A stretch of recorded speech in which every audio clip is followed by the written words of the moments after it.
Assalamualaikum warahmatullahi wabarakatuh. Perkenalkan kami dari kelompok C, tugas Warshak, Jarkomda TT4603. Ya, next. Anggota kami terdiri dari pertama Nurin Sana Salsadilah, selanjutnya Muhammad Wildan Faris Avero, kemudian ada Vina Atika Herman, Idewa Gedelanang Dipta, dan terakhir Desmonda Azra Darmawan. Next.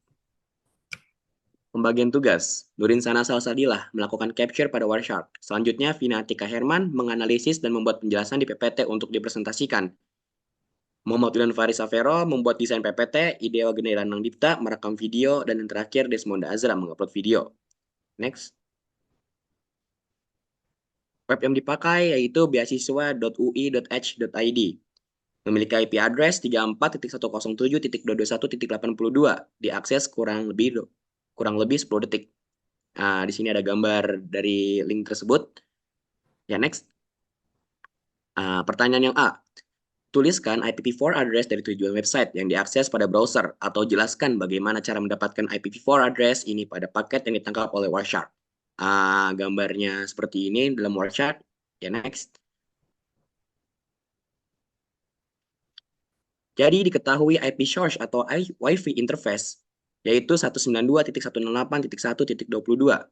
Selanjutnya ada IP destination atau HTTP website memiliki 34.107.2021.82. Setelah beberapa paket ditangkap, kita bisa mulai mencari paket yang memiliki IP source dan IP destination yang sesuai, yaitu 192.168.1.22 sebagai IP source atau Wi-Fi interface, dan 34.107.221.82 sebagai IP destination atau HTTP website. Dalam daftar paket yang ditangkap, cari paket yang memiliki IP source 192.168.1.22 dan IP destination 34.107.221.82. Biasanya, ini akan terlihat kolom source dan destination di jendela utama Wireshark. Pertanyaan yang B, buatlah list protokol apa saja yang telah ditangkap oleh Wireshark pada menu protokol list hierarki. Jelaskanlah informasi yang dapat diperoleh dari list tersebut berdasarkan analisis kalian sendiri. Berikut adalah gambar yang kami capture di Wireshark. Next. Jadi didapat protokol yaitu nama protokol, persen paket, persentase paket protokol, 100 relatif terhadap semua paket dalam penangkapan, paket yaitu jumlah total paket protokol, dan ini rata-rata didapat 83 paket.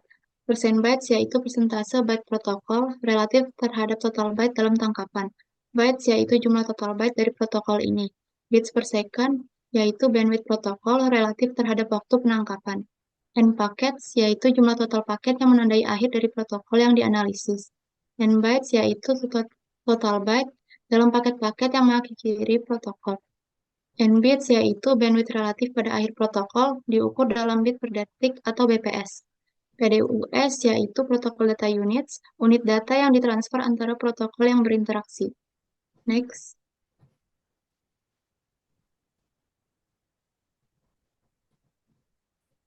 Pertanyaan yang C, protokol layer 7 yang terlibat dalam komunikasi ini adalah HTTP.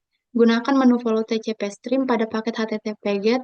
Kalian dapat memilih salah satu protokol HTTP yang muncul pada list. Ceritakanlah informasi yang kalian peroleh berdasarkan data yang ditampilkan oleh Wireshark. Berikut adalah gambar yang kami capture di Wireshark. Next.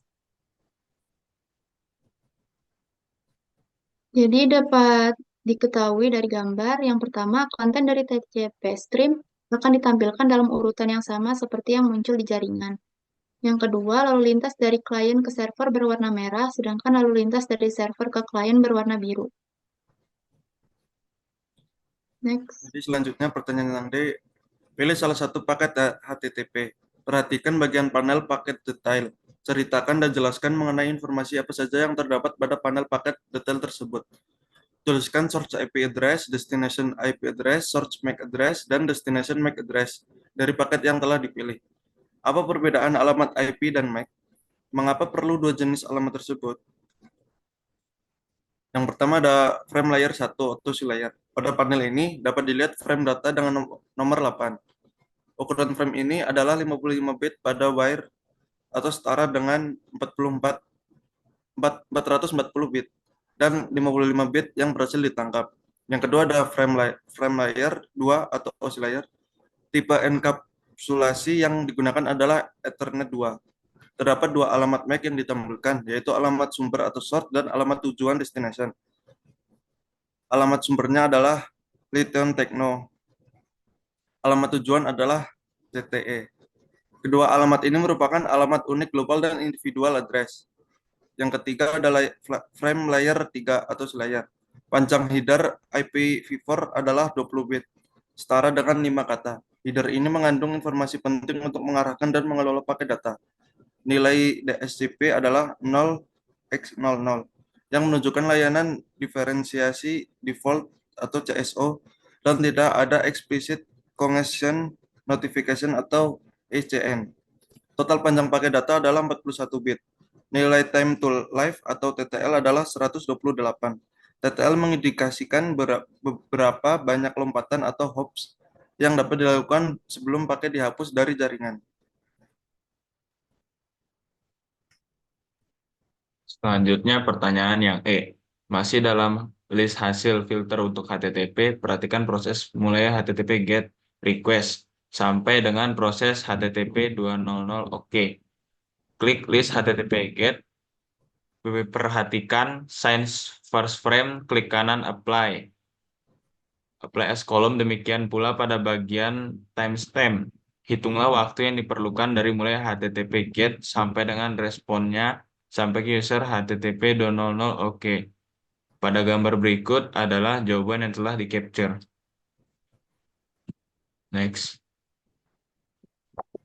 Time since first frame adalah interval waktu antara saat frame pertama dalam tangkapan Wireshark dimulai dan waktu frame tertentu yang sedang dipertimbangkan. Time since previous frame adalah interval waktu antara frame saat ini dan frame sebelumnya dalam urutan waktu. Ini memberikan informasi tentang interval waktu antara dua frame berturut-turut dalam tangkapan. Waktu yang diperlukan dari mulai HTTP GET sampai dengan responnya sampai ke user HTTP 200 OK. Kita kurangkan 0.284866000 min 0.04776900. Kita mendapatkan hasil minus 237,097,000. Yang terakhir adalah frame. Gunakan filter untuk menampilkan proses yang melibatkan protokol TCP dan UDP. Jelaskan kapan masing-masing protokol tersebut digunakan pada proses yang kalian capture dari Wireshark tersebut.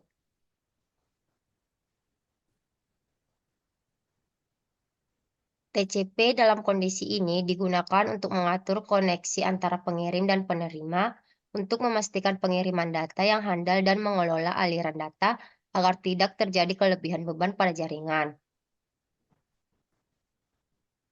Sedangkan UDP dalam kondisi ini digunakan untuk mentransmisikan data dengan kecepatan tinggi dan efisien, terutama dalam situasi di mana pengirim data yang handal bukanlah prioritas utama.